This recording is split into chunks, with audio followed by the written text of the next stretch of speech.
అందరి హక్కేర రాజకీయం కోరెను అన్ని వర్గాల ధ్యేయం యువత కదిలొస్తే సందేశం కోరుకున్నది మన దేశం యువకులు నడపాలే రాజకీయం రాసైర కొత్త అధ్యాయం కదలాలే యువకుడా రాజకీయాలే ఒక్కరి సొంతం కాదు కదలాలే యువకుడా రాజకీయాలే ఒక్కరి సొంతం కాదు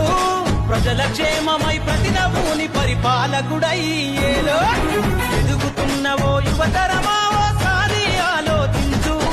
కనుల ముందు గదిలే జెండాలను ఒక్కసారి గమనించు ఏండ్ల నుండి జరిగే పరిపాలన వ్యవస్థ పరిశీలించు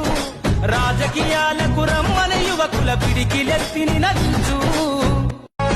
అందరి హక్కేర రాజకీయం కోరెను అన్ని వర్గాల ధ్యేయం యువత కదిలొస్తే సందేశం కోరుకున్నది మన దేశం యువకులు నడపాలే రాజకీయం రాసైర కొత్త అధ్యాయం కదలాలే యువకుడా రాజకీయాలే ఒక్కరి సొంతం కాదు కదలాలే యువకుడా రాజకీయాలే ఒక్కరి సొంతం కాదు ప్రజల క్షేమమై ప్రతి నవ్వుని పరిపాలకుడై ఏలో ఎదుగుతున్నవో యువతరమా ఓసారి ఆలోచించు కనుల ముందు గదిలే జెండాలను ఒక్కసారి గమని